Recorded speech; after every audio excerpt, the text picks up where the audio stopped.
Good morning, सुप्रभात। हम बात कर रहे थे सड़क के बारे में। तो सड़क में हमने देखा था कि सड़क क्या है, कौन-कौन से थे। तो सड़क है रूप, भेद, प्रमाण, भाव, लावण्य, सादृश्य और वर्णिका भंग। आज हम पढ़ेंगे सादृश्य के बारे में। इतना दिन हम बात कर रहे थे, जिसमें पढ़ा था हमने रूप भेद, रूप भेद, प्रमाण, भाव, लावण्य, सादृश्य और वर्णिका भंग।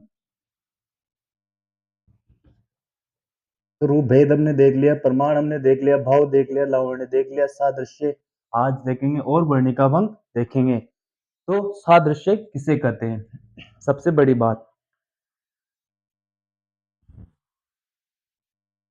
सादृश्य का मतलब क्या होता है?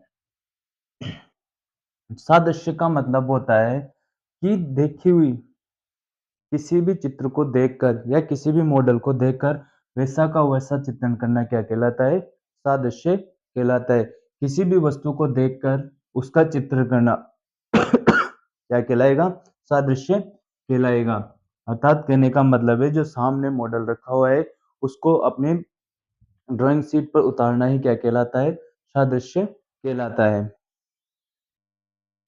तो लिखेंगे इसमें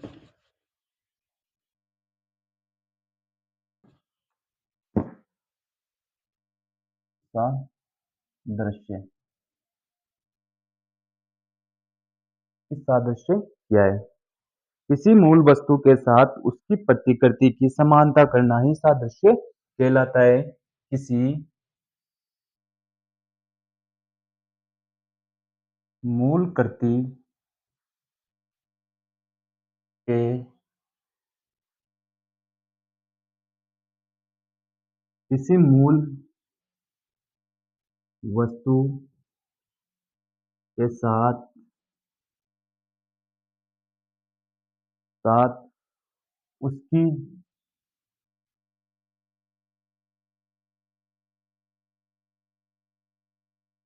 प्रतिकृति करना, प्रतिकृति करना, प्रतिकृति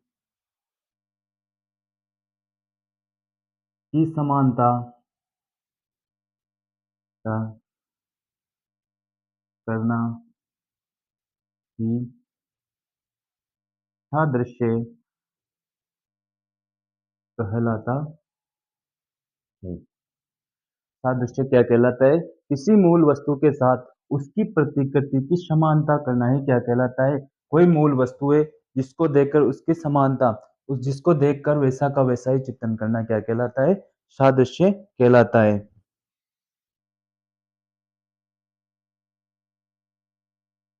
जैसे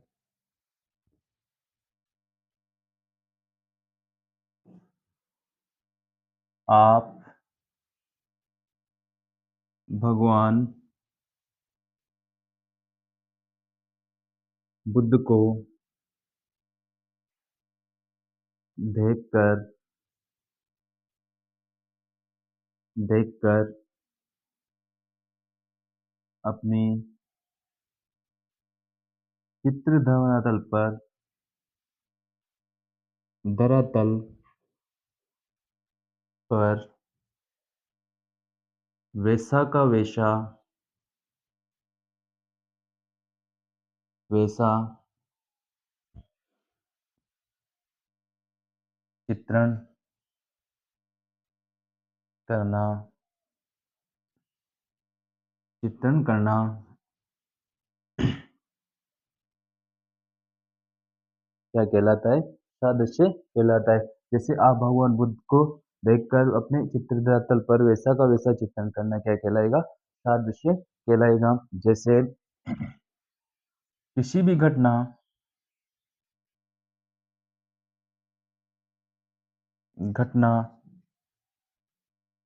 का सजीव चित्रण करना करना सादृश्य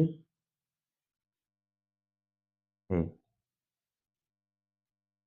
किसी भी घटना का सजीव चित्रण करना या उसकी कॉपी करना ये क्या कहलाता है? सादृश्य कहलाता है। ये होता है सादृश्य। ऐसे बहुत सारे उदाहरण हम देख सकते हैं। मतलब अपने को इतना सा ध्यान रखना है कि सादृश्य क्या होता है। सादृश्य होता है कि मूल करती अर्थात मूल वस्तु का वैसा का वैसा चित्रण करना है क्या कहलाएगा? सादृश्य कहलाएगा। अब इसके बाद में आता है वर्णिका भंग। कि वर्णिका भंग किसे कहते हैं?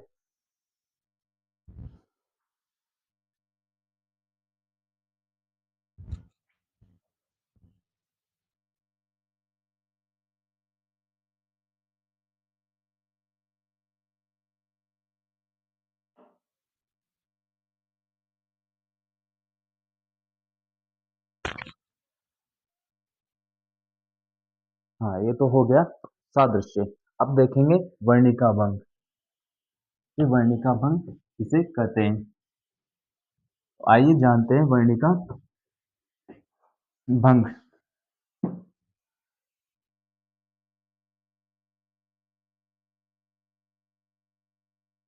वर्णिका भंग कि वर्णिका भंग क्या है? वर्णिका भंग विभिन्न प्रकार के वर्णों की सम्मिलित भंगिमाओं को हम वर्णिका भंग कहते हैं। अर्थात विभिन्न प्रकार के वर्णों की भंगिमा अर्थात प्रयोग करने की विधि को हम क्या कह सकते हैं? वर्णिका भंग कहते हैं। तो इसमें लिखो विभिन्न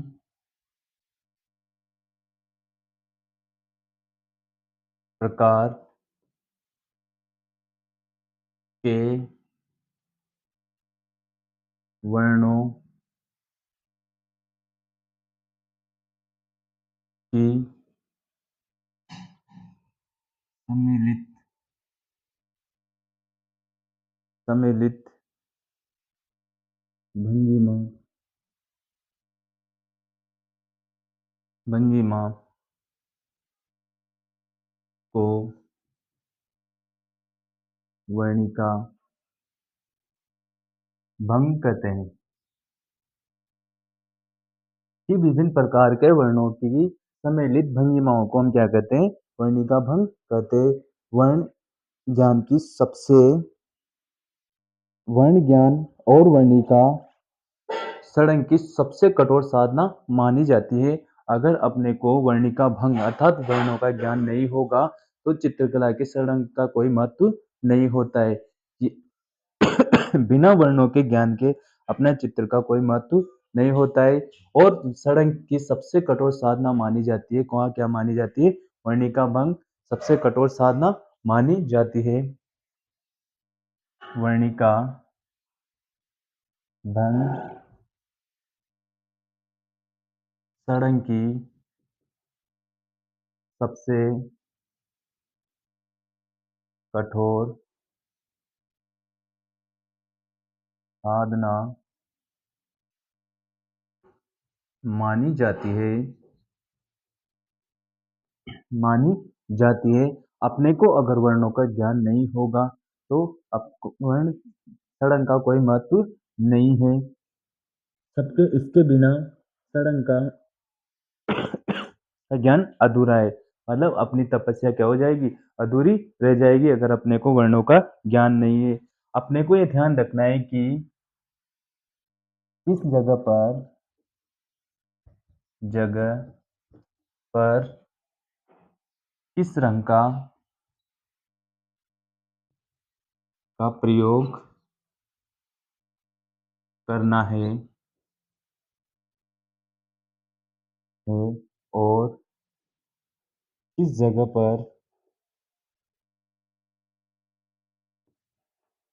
पर नहीं। कहने की बात है वर्णिका भंग होती है कि अपने को वर्णों का ज्ञान होना। यही क्या कहलाती है? वर्णिका भंग कहलाती है।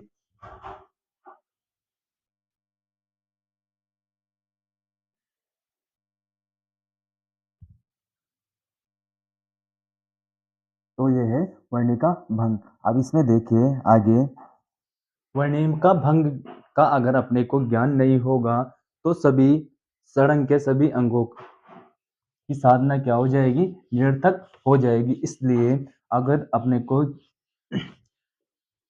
षडंग का ज्ञान अच्छी तरह से लेना है तो अपने को वर्णिका भंग की अच्छे से जानकारी होनी चाहिए कि कौन सी जगह पर किस रंग का प्रयोग करना चाहिए, किस जगह पर किस रंग का प्रयोग करना चाहिए, किस रंग के समीप कौन से रंग का प्रयोग करना चाहिए।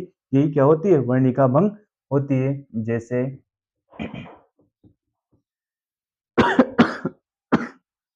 फूलों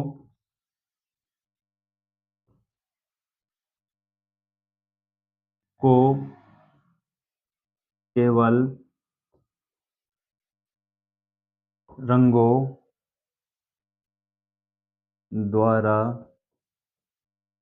ही नहीं, अपितु अपितु उनके सौरभ, उनके सौरभ को भी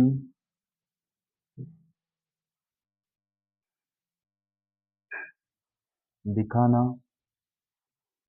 होगा। कि फूलों में केवल रंगों के प्रयोग करने से फूल क्या नहीं हो जाएंगे, ये अच्छे लगने लग जाएंगे। उसको क्या है, उनके सौरभ को भी दिखाना कि वो किस स्थिति में अर्थात क्या भाव उत्पन्न करने, तब जाके अपनी कला साधना क्या होती है, पूर्ण होती है। जैसे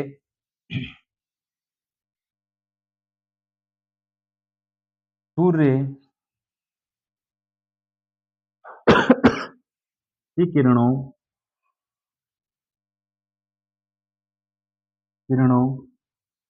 का रंग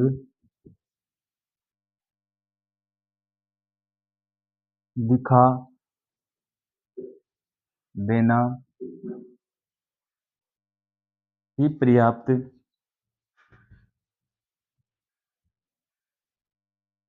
न होगा, न होगा उसमें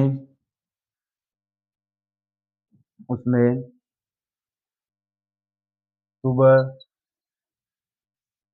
दोपहर और संध्या के समय उसका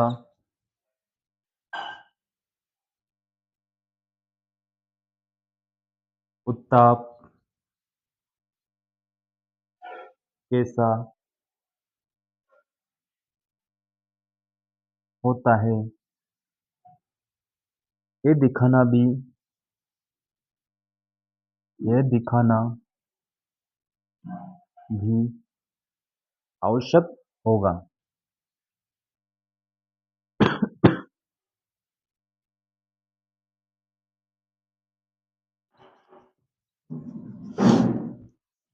जैसे सूर्य की किरणों का रंग दिखा देना ही क्या नहीं होता है, पर्याप्त नहीं होता है।